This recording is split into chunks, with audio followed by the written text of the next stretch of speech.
Hace 70 millones de años, había un animal insignificante ocupándose de sus propios asuntos en un rincón de África.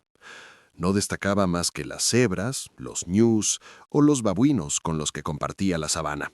Nadie, y mucho menos ese animal, podía imaginar que sus descendientes caminarían un día sobre la luna, dividirían el átomo o conectarían el mundo entero en una red digital invisible. Ese animal eres tú, somos nosotros. Estás en Libros de Fondo, y hoy vamos a detenernos a escuchar los ecos de nuestra propia historia a través de una obra fundamental, De animales a dioses, una breve historia de la humanidad, de Yuval Noah Harari. Este no es un libro de historia convencional lleno de fechas y batallas aburridas. Publicado originalmente en hebreo en 2011 y traducido al inglés en 2014, este texto se convirtió en un fenómeno global, porque no busca decirnos qué pasó, sino por qué pasó, y sobre todo, qué significa eso para nosotros hoy. Harari nos invita a mirar por el espejo retrovisor de la evolución para entender que, aunque caminamos por ciudades de hormigón y vestimos trajes de diseño, nuestro ADN sigue pensando que estamos en la sabana, vigilando si se acerca un león. Para entender quiénes somos, primero debemos aceptar una verdad incómoda. Durante millones de años, los humanos no fuimos nada especial. Comíamos lo que podíamos recolectar, cazábamos animales pequeños y éramos cazados por los grandes depredadores. Éramos animales marginales. Pero hace unos 70 millones de años ocurrió algo. Algo que Harari llama la revolución cognitiva. Imagina por un segundo a esos primeros sapiens. Físicamente no eran muy distintos a nosotros, pero empezaron a hacer algo que ninguna otra especie podía hacer. No solo se comunicaban para decir, cuidado, viene un león, sino que empezaron a hablar de cosas que no existían físicamente. Empezaron a chismorrear sobre quién era de fiar y quién no, lo que permitió que los grupos crecieran. Pero el verdadero salto, el superpoder que nos separó del resto de la naturaleza, fue nuestra capacidad para crear y creer en ficciones. Piénsalo un momento. Un mono no te va a dar su plátano ahora a cambio de la promesa de que tendrá todos los plátanos que quiera en el cielo de los monos después de morir. Solo los sapiens podemos imaginar realidades que no son tangibles. Podemos hablar de leyendas, de mitos, de dioses y de leyes. Y esta capacidad de creer en ficciones colectivas es lo que nos permite cooperar flexiblemente en gran número. Si pones a 100.000 chimpancés en un estadio de fútbol, tendrás el caos absoluto. Si pones a 100.000 humanos, puedes tener una red de comercio, una religión o una nación. Esta idea es fascinante y aterradora a la vez. Harari nos plantea que gran parte de lo que consideramos real en nuestra vida moderna, las corporaciones, el dinero, los derechos humanos, las naciones, son en realidad realidades imaginadas. No existen en la naturaleza como existen los ríos o los árboles. Existen porque todos nosotros hemos acordado creer que existen. Tomemos el ejemplo de una empresa moderna, digamos Peugeot. Puedes matar a todos sus empleados, destruir todas sus fábricas y quemar todos sus coches, pero la empresa puede seguir existiendo como entidad legal, pedir préstamos y ser dueña de propiedades. Es una ficción legal, un mito muy poderoso que nos permite cooperar. Vivimos atrapados en una red de historias que nos contamos unos a otros. Tras dominar la ficción, dimos el siguiente gran paso, o quizás cometimos el gran error. Hace unos 12.000 años iniciamos la revolución agrícola. Nos han enseñado en la escuela que este fue el gran salto adelante hacia el progreso y la civilización. Dejamos de ser nómadas salvajes y nos convertimos en granjeros estables. Pero el texto nos ofrece una perspectiva provocadora.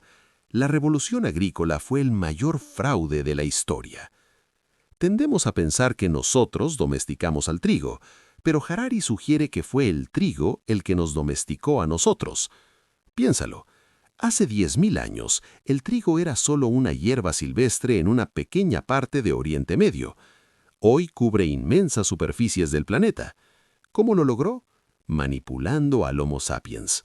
Para que el trigo prosperara, el Homo sapiens tuvo que dejar de vagar libremente y empezar a vivir miserablemente junto a los campos. Tuvimos que limpiar piedras bajo el sol abrasador, acarrear agua, arrancar malas hierbas y proteger las cosechas de los insectos. Nuestros cuerpos, evolucionados para trepar árboles y correr tras gacelas, se llenaron de dolores de espalda, hernias y artritis.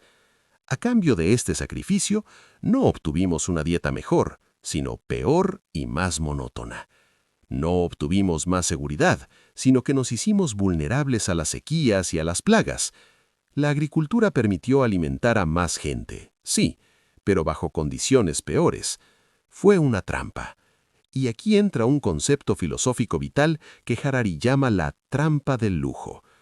La historia de la agricultura es la historia de cómo la búsqueda de una vida más fácil termina liberando fuerzas que cambian el mundo de formas que nadie deseaba. Esto resuena poderosamente con nuestra vida actual. Piensa en cuántas veces inventamos tecnologías para ahorrar tiempo. El correo electrónico, por ejemplo. Se suponía que iba a hacer la comunicación más rápida y liberarnos, pero en lugar de darnos más tiempo libre, aceleró el ritmo de vida. Ahora se espera que contestemos al instante. Nos hemos puesto a nosotros mismos en una rueda de hámster más rápida, creyendo que buscábamos comodidad. Al igual que el primer agricultor que pensó que si trabajaba duro tendría más trigo y tranquilidad, nosotros trabajamos duro para comprar cosas que creemos que nos harán felices, solo para descubrir que nos hemos atado a una hipoteca y a un estilo de vida que no nos deja respirar. No hay vuelta atrás. Una vez que te acostumbras a cierto nivel de lujo, se convierte en necesidad. A medida que las sociedades agrícolas crecían, necesitaban unificarse. Y aquí es donde aparecen los tres grandes unificadores de la humanidad: el dinero, el imperio y la religión. De estos, el dinero es quizás el sistema de confianza más universal y eficaz jamás inventado. Harari nos recuerda que el dinero no es una realidad material. Esos papeles en tu cartera no valen nada por sí mismos, sino una realidad psicológica. Funciona porque todos confiamos en que funcionará. Es el único sistema de creencias que puede salvar cualquier brecha cultural. Personas que se odian por sus dioses o sus políticas pueden cooperar y comerciar porque ambos creen en el dinero. El dinero pide que creas que los demás creen en él. Es la tolerancia en su forma más pura y cínica. Pero la historia no se detuvo ahí. Hace unos 500 años comenzó la revolución científica, y su gran descubrimiento no fue el conocimiento, sino la ignorancia. Por primera vez en la historia, los humanos admitimos no lo sabemos todo. Las tradiciones anteriores, ya fueran el cristianismo, el islam o el confucianismo, asumían que todo lo importante sobre el mundo ya estaba escrito en sus textos sagrados. Lo que no estaba allí no importaba. La ciencia moderna nace cuando admitimos que hay un vasto océano de ignorancia ahí fuera, y que si observamos y usamos las matemáticas podemos adquirir nuevos poderes. Esta unión entre ciencia e imperio, y más tarde entre ciencia y capitalismo, creó el motor de crecimiento que define nuestro mundo moderno. Vivimos en una economía basada en el crédito, que no es más que la confianza en que el futuro será más rico que el presente. Hemos logrado cosas milagrosas, hemos reducido la mortalidad infantil, hemos vencido hambrunas que parecían bíblicas y hemos conectado el planeta. Pero aquí llegamos a la pregunta más dolorosa y profunda del texto. Con todo este poder, con toda esta producción y tecnología, ¿somos más felices? Solemos asumir que el progreso histórico lleva a un aumento del bienestar, que somos más felices que un campesino medieval o un cazador-recolector, pero Harari pone esto en duda con una frialdad analítica. Si la felicidad depende de condiciones objetivas como la salud o la riqueza, deberíamos serlo. Pero si la felicidad depende, como sugieren los psicólogos, de la correlación entre nuestras expectativas y la realidad, entonces tenemos un problema. Nuestras expectativas se han inflado tanto que la más mínima incomodidad nos causa sufrimiento. Más aún, si la felicidad es simplemente una cuestión bioquímica, un equilibrio de serotonina y dopamina en el cerebro, entonces la historia externa importa poco. Un campesino medieval que termina su choza de barro puede sentir la misma oleada de satisfacción química que un banquero moderno que paga la última cuota de su ático en Nueva York. La biología tiene un punto de ajuste para la felicidad y no nos deja que nos mantengamos eufóricos mucho tiempo sin importar lo que logremos. Es como un aire acondicionado interno que siempre devuelve la temperatura a su nivel base. Pero hay una capa más profunda. Tal vez la felicidad no sea placer, ni siquiera química, sino sentido. La capacidad de ver tu vida como parte de algo más grande. El campesino medieval, a pesar de su dura vida, creía en una promesa eterna, en un orden divino que daba sentido a cada gota de su sudor.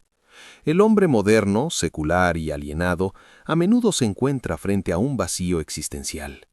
Hemos cambiado el sentido por el poder. Tenemos el poder de dioses, pero no sabemos qué hacer con él, y lo que es peor, no sabemos qué queremos. Somos dioses irresponsables. Hemos sometido al resto del reino animal a una crueldad industrializada sin precedentes. Tratamos a los animales como máquinas de producción de carne y leche, ignorando su mundo emocional que es muy similar al nuestro. Hemos roto los lazos con nuestras comunidades íntimas para entregarnos al Estado y al mercado. Antes, si estabas enfermo, tu familia te cuidaba. Hoy dependes de un seguro médico y de un sistema de pensiones.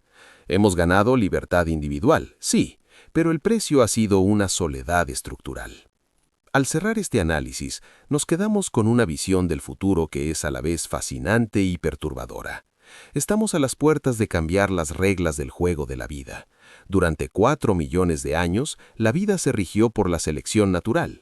Ahora estamos empezando a reemplazarla por el diseño inteligente. No el diseño de un dios en las nubes, sino nuestro diseño. Ingeniería genética, vida inorgánica, interfaces cerebro-computadora. El proyecto Gilgamesh, la búsqueda de la amortalidad, está en marcha. Podríamos estar a punto de crear seres que son a nosotros lo que nosotros somos a los neandertales.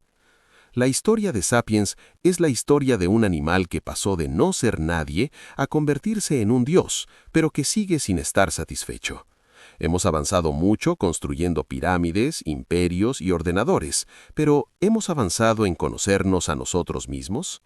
Quizás la verdadera lección aquí sea la humildad. Reconocer que nuestras grandes estructuras sociales son ficciones, que nuestro progreso tiene un coste oculto y que nuestra búsqueda de felicidad a menudo nos lleva a la trampa de querer siempre más. Te invito a mirar a tu alrededor hoy. Observa el dinero que usas, la empresa para la que trabajas, las leyes que obedeces. Recuerda que todo eso existe solo porque nosotros, colectivamente, lo imaginamos. Y pregúntate, de todas las ficciones que gobiernan tu vida, ¿cuáles te sirven para ser libre y cuáles son simplemente barrotes de una jaula dorada que no elegiste?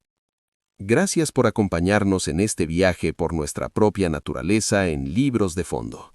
Si esta reflexión ha encendido alguna chispa en tu mente, considera quedarte cerca. Hay muchas más ideas que explorar. Hasta entonces, sigue cuestionando la realidad.